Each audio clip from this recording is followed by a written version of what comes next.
Hello everyone! Ate Sheila here. Karon, ang atong iskutan kay ang mga parts sa quadratic equation.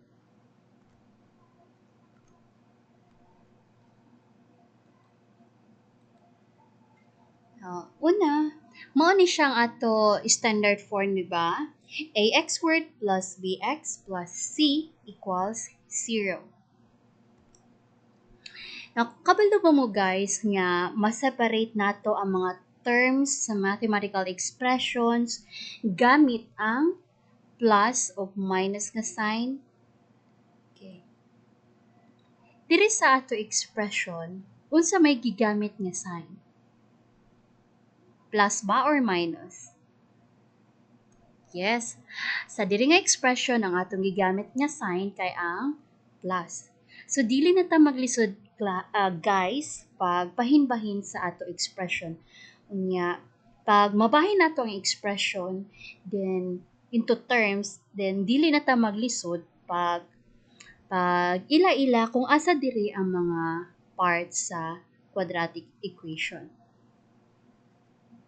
So, una, naatay ax squared. Isa ka bahay ni siya kay ang nisunod kay plus man nga sign. Next, natay ikaduha nga bahin, that is bx. Nya, nanaputay plus diri.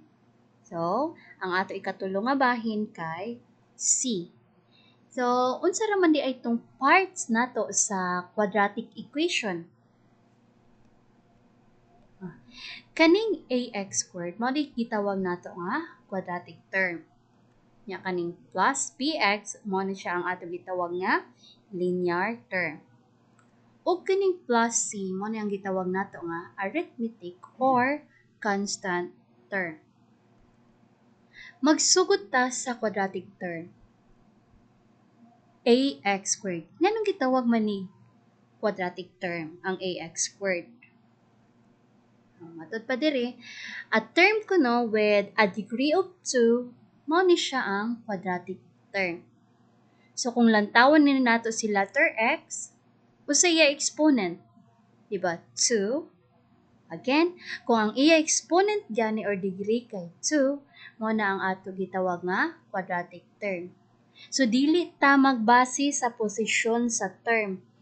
Mali ang concept nga moingon ta nga ay kani siya kay mao ni nag-una, mao ni ang ako quadratic term. Dili.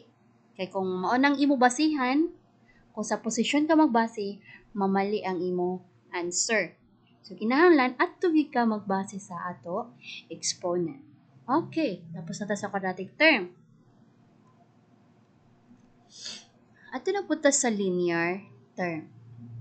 Nganong gitawag siya linear term?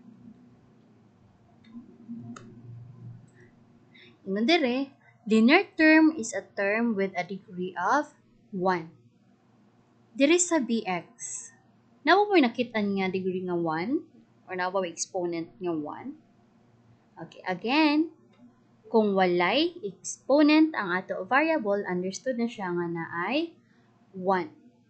So, mao na siya ang concept sa linear term. Tungod kay naa siya exponent niya 1 or degree nga 1. Mali ang concept nga moingon ta nga naa siya sa tunga mo nang linear term ang tawag sa iya, dili. At tugid ka permi magbase sa exponent or sa degree ng ato term or variable. And last, ang arithmetic or constant term. Nganong gitawag siya arithmetic or constant term?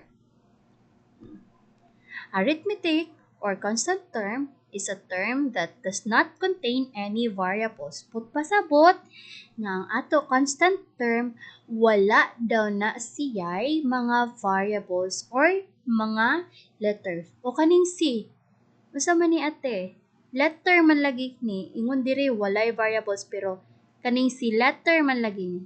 Now, ato dumduman niya kaning C ang girepresent niya kay numbers, dili letters.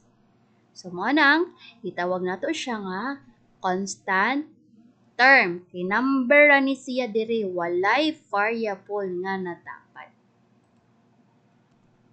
So that's it guys.